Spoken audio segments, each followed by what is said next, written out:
Generally, adsorption is the accumulation of gas or liquid on a solid surface, that is known as the adsorption.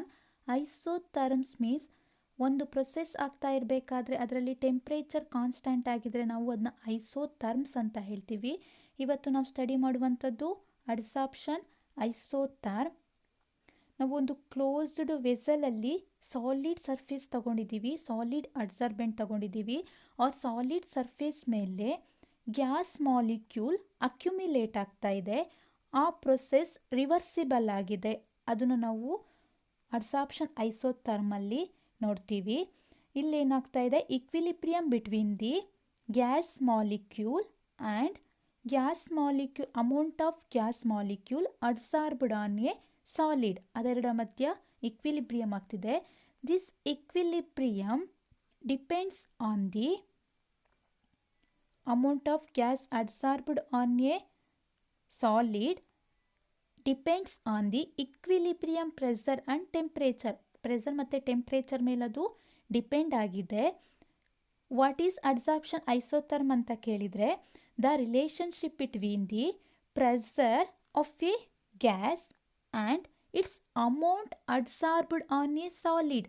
ಎಷ್ಟು amount of gas solid ಮೇಲೆ adsorb ಆಗಿದೆ and equilibrium pressure, ಇವೆರಡರ ಮಧ್ಯೆ ಇರುವಂತಹ relationship at constant ಟೆಂಪ್ರೇಚರಲ್ಲಿ ನಾವೇನಂತ ಹೇಳ್ತೀವಿ, adsorption ಐಸೋಥರ್ಮ್ಸ್ ಅಂತ ಹೇಳ್ತೀವಿ. 1 ಮಾರ್ಕಿಗೆ ಕೇಳಿದರೆ, at constant temperature the relationship between the equilibrium pressure of a gas and its amount adsorbed on a solid adsorbent. This is known as the adsorption isotherm. This adsorption isotherm may be given in the form of the equation or graphical curve. Graphical curve ಅಲ್ಲಿ ಕೂಡ ಅದನ್ನು ನಾವು represent ಮಾಡ್ತೀವಿ. This is the adsorption isotherm. Graphical representation of the adsorption isotherm. Plot A graph of amount of gas adsorbed on a solid surface to the pressure. This is the different curve at constant temperature. This is about the adsorption isotherm. Next one is Gibbs adsorption isotherm. This is also called as a solid liquid interfaces. ಇಲ್ಲಿ solid liquid ಮಧ್ಯ interaction ಆಗುತ್ತೆ, adsorption ಆಗುತ್ತೆ. In this concept solutions ತಗೊಳ್ತೀವಿ. Liquid solution, this is the bulk solution, this is the surface of the bulk solution. Solute, concentration of the solute at the surface. ಈ ಸರ್ಫೇಸಲ್ಲಿ, surface ಅಂದರೆ ಇಲ್ಲಿ ಮೇಲಿರುವಂಥ ಸರ್ಫೇಸಲ್ಲಿ ಸೊಲ್ಯೂಟ್ನ concentration is different than that solution in the solute in the bulk solution. ಈ ಸೊಲ್ಯೂಷನಲ್ಲಿ ಸೊಲ್ಯೂಟ್ನ concentration, ಈ ಸರ್ಫೇಸಲ್ಲಿರುವ ಸೊಲ್ಯೂಟ್ನ ಕಾನ್ಸಂಟ್ರೇಷನ್ ಏನಾಗಿರುತ್ತೆ, ಡಿಫ್ರೆಂಟ್ ಆಗಿರುತ್ತೆ. Then if surface tension of a solute is lower, ಸೊಲ್ಯೂಟ್ನ ಸರ್ಫೇಸ್ ಟೆನ್ಷನ್ ಲೋಯರ್ ಇದ್ದರೆ than that of the solution, ಈ ಸೊಲ್ಯೂಷನ್ಗೆ ಕಂಪೇರ್ ಮಾಡಿದರೆ ಸೊಲ್ಯೂಟ್ನ ಸರ್ಫೇಸ್ ಟೆನ್ಷನ್ ಲೋಯರ್ ಇತ್ತು ಅಂದರೆ that solute accumulate on a surface of a solid, surface of a liquid, liquid surface ಮೇಲೆ ಆ solute accumulate ಆಗುತ್ತೆ. ದಟ್ ಟೈಮ್ ಲಿಕ್ವಿಡ್ನ ಸರ್ಫೇಸ್ ಟೆನ್ಷನ್ ಡಿಕ್ರೀಸ್ ಆಗುತ್ತೆ. This is known by the Gibbs adsorption isotherm. If surface tension of a solute is lower than that of the liquid, it tends to accumulate at the surface of the liquid, then it decreasing the surface tension of the liquid. The expression for adsorption of a solute at the surface of a liquid was given by the J.W. Gibbs. ಏನು ಮಾಡ್ತಾರೆ, ನಮಗೆ ಇದನ್ನು ಕೊಡ್ತಾರೆ expression. surface excess, this is the surface excess. Surface excess is equal to minus C by RT tau gamma by tau C or d gamma by dc ಹೇಳ್ಬೋದು. This is the capital gamma ಅಂತ ಹೇಳ್ತೀವಿ, or surface excess ಹೇಳ್ತೀವಿ. Surface excess is nothing but the excess concentration of a solute per unit area of a surface. Surface ಮೇಲೆ excess concentration ಇರುತ್ತೆ ಸೊಲ್ಯೂಟ್ದು, ಅದನ್ನ ನಾವು surface excess ಅಂತ ಹೇಳ್ತೀವಿ. C is the concentration of the solute, R is the rate constant, T is the temperature, tau gamma or d gamma means change in surface tension, tau C means change in concentration of a solute concentration change ಆಗುತ್ತೆ. This is the expression for Gibbs adsorption isotherm. 2 ಮಾರ್ಕ್ಸಿಗೆ ಕೇಳಿದರೆ ಹಾಗಾದರೆ ಏನು, ಈ expression ಬರೆದ್ರೆ ಆಯಿತು with its terms. Next one is important long mayor adsorption isotherm. Long mayor adsorption isotherm. This is also called as A solid gas interfaces. Gibbs adsorption isotherm ಏನಾಗಿತ್ತು, liquid ಮತ್ತು solid ಆಗಿತ್ತು. ಇಲ್ಲಿ ಸಾಲಿಡ್ ಗ್ಯಾಸ್ ಇಂಟರ್ಫೇಸಸ್ ಆಗ್ತಾ ಇದೆ. Solid surface ಮೇಲೆ gas adsorb ಆಗುತ್ತೆ ಅಂತ ನಮಗೆ ಥಿಯರಿನ ಪ್ರಪೋಸ್ ಮಾಡಿದ್ದು long mayor. Long mayor proposed is theory of adsorption of a gas on a surface of A solid. He assumed some condition. He assumed that this solid surface, this is the solid surface, this solid surface made up of elementary sites. This is the elementary sites. Solid surface elementary sites ಇಂದ ಆಗಿದೆ. Each sites which could absorb one gas molecule. ಪ್ರತಿಯೊಂದು ಏನಾಗಿರುತ್ತೆ, one gas moleculeನ absorb ಮಾಡುತ್ತೆ. This absorption site, these sites are equivalent. Second assumption is ಪ್ರತಿಯೊಂದು sites ಏನಾಗಿರುತ್ತೆ, equivalent ಆಗಿರುತ್ತೆ. Third assumption is gas molecule have tendency to get adsorbed or dissolved by a gas molecule. Solid surface ಮೇಲೆ gas molecule adsorb ಆದಾಗ, accumulate ಆದಾಗ ಅದು adsorb ಆಗ್ಬೋದು ಅಥವಾ ಅದು ಡಿಸಾಲ್ವ್ ಆಗ್ಬೋದು ಸೈಟಿಂದ ಅಂತೇಳಿ ಅಸ್ಯೂಮ್ ಮಾಡಿರೋದು. Important 3 assumption. Further assumed that equilibrium exists between the adsorbed molecule and free molecule. Adsorb ಆಗುವಂತಹ ಮಾಲಿಕ್ಯೂಲ್ ಮತ್ತು ಫ್ರೀ ಮಾಲಿಕ್ಯೂಲ್ ಮಧ್ಯ ಇಕ್ವಿಲಿಬ್ರಿಯಮ್ ಎಕ್ಸಿಸ್ಟ್ ಆಗುತ್ತೆ ಅಂತೇಳಿ ಅಸ್ಯೂಮ್ ಮಾಡ್ತಾರೆ. If A is the gas molecule, and M is the surface site, then A plus M equilibrium A M ಸಿಗುತ್ತೆ.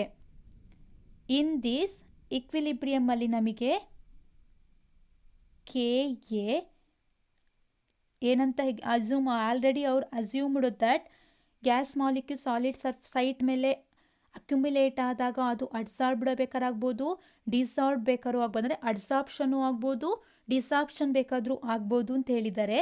K A ಅಂದರೆ rate of adsorption, K D ಅಂದರೆ rate of desorption. Adsorption nothing but accumulation of gas on a solid surface. Desorption means release the adsorbed substance from a surface.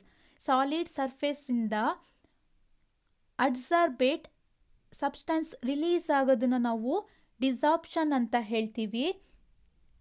K D is the rate constant of desorption. Ka is the rate constant of adsorption. Next, the rate of adsorption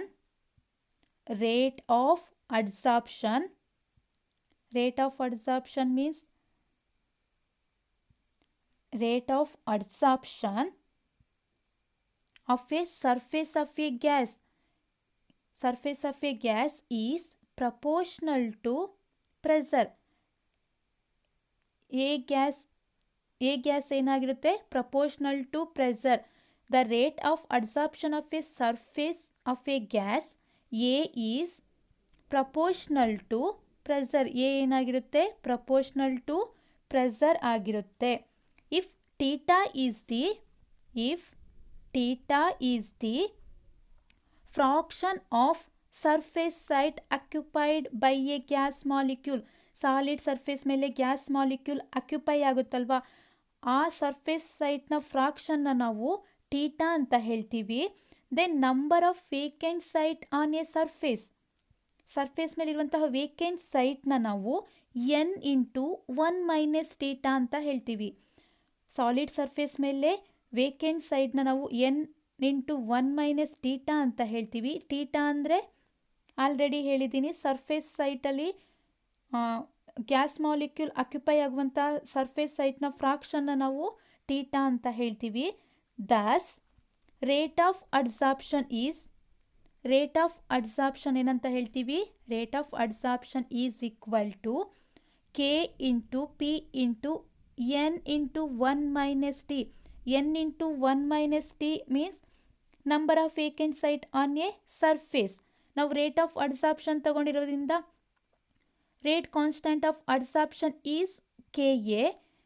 Rate of adsorption is directly proportional to pressure ಅಂತ ಹೇಳಿದ್ರಿಂದ P also include ಆಗುತ್ತೆ. So rate of adsorption is equal to Ka into Pn into 1 - theta. This is equation 1. Ka is the rate constant of adsorption. P is the pressure. N into 1 - theta is the number of vacant site on a solid surface. The rate of desorption is proportional to the number of adsorbed molecule adsorb ಆಗೋದನ್ನ ನಾವು n into theta ಅಂತ ಹೇಳ್ತೀವಿ. So rate of desorption is proportional to number of adsorbed molecule n into theta. So rate of desorption is equal Kd into n into theta. n into theta is the number of adsorbed molecule. Kd is the rate constant of desorption ಅದು ನಾವು Kd ಅಂತ ಹೇಳ್ತೀವಿ. So rate of desorption is equal Kd into n into theta. This is the equation 2. ಇದು ನಾವು equation 2 ಅಂತ ಹೇಳ್ತೀವಿ. Rate of adsorption equation 1, rate of desorption equation 2. At equilibrium, rate of adsorption is equal to the rate of desorption. At equilibrium ಏನಾಗಿರುತ್ತೆ, rate of adsorption rate of desorption ಗೆ equal ಆಗಿರುತ್ತೆ. That means equation 1 is equal equation 2. equation 1 ಅಂದರೆ Ka into Ka Pn into 1 - theta is equal Kd into n into theta. ಅದನ್ನು ನಾವು equation 3 ಅಂತ ಹೇಳಿದ್ದೀವಿ. Then rate ಕಾನ್ಸ್ಟೆಂಟ್ನ ಒಂದೇ ಕಡೆಗೆ ಅರೇಂಜ್ ಮಾಡ್ಕೊಳ್ಳೋಣ. Ka by Kd into P into 1 - theta. n both side ಏನಿರೋದ್ರಿಂದ get cancel. So Ka by Kd into P into 1 - theta is equal theta ಆಯಿತು. Ka by Kdನ ನಾವು ಅಡ್ಸಾರ್ಬ್ಡ್ ಕೋಎಫಿಷಿಯಂಟ್ ಆಗಿ ಕೆ ಆಗಿ ತಗೊಳ್ತಾ ಇದ್ದೀವಿ. ದಟ್ ಈಸ್ ಇಕ್ವಿಲಿಬ್ರಿಯಮ್ ಕಾನ್ಸ್ಟೆಂಟ್ ಕೂಡ ಹೇಳ್ತೀವಿ. ಇಕ್ವಿಲಿಬ್ರಿಯಮ್ ಕಾನ್ಸ್ಟೆಂಟ್ ಅಂದರೆ ಕ್ಯಾಪಿಟಲ್ ಕೆ ಆಗಿರುತ್ತೆ. Capital K is equal Ka by Kd. K is the equilibrium constant or adsorbed coefficient ಅಂತ ಹೇಳ್ತೀವಿ. ಸೊ Ka by Kd ಪ್ಲೇಸಲ್ಲಿ ನಾವು capital K into P 1 minus theta is equal theta, that is equation 4. Then 1 minus theta by theta is equal to 1 by kp rearrange ಮಾಡ್ಕೊಂಡಿದ್ದೀವಿ. Next numerator ಡಿನಾಮಿನೇಟರ್ನ ನಾವು split ಮಾಡಿ ಬರೆದಾಗ ಏನಾಗುತ್ತೆ, 1 minus ಟೀಟಾನ ನಾವು split ಮಾಡಿದಾಗ 1 by theta minus theta by theta means 1 is equal 1 by K P. Minus 1ನ ನಾವು ಈ ಕಡೆ ಸೈಡ್ ಶಿಫ್ಟ್ ಮಾಡಿದಾಗ 1 by theta is equal 1 by K P plus 1. Then 1 by theta is equal L C M ತೆಗೆದಿದ್ದೀವಿ, 1 plus K P by K P ಆಗುತ್ತೆ. 1 by ಟೀಟಾನ theta ಮಾಡಿದಾಗ K P by 1 plus K P ಆಗುತ್ತೆ. This is the equation 5. ಇದರಲ್ಲಿ theta ಅಂದರೆ theta is fraction of surface site occupied by a gas molecule. Surface ಮೇಲೆ gas molecule occupy ಆಗುತ್ತಲ್ಲ ಅದರ fraction.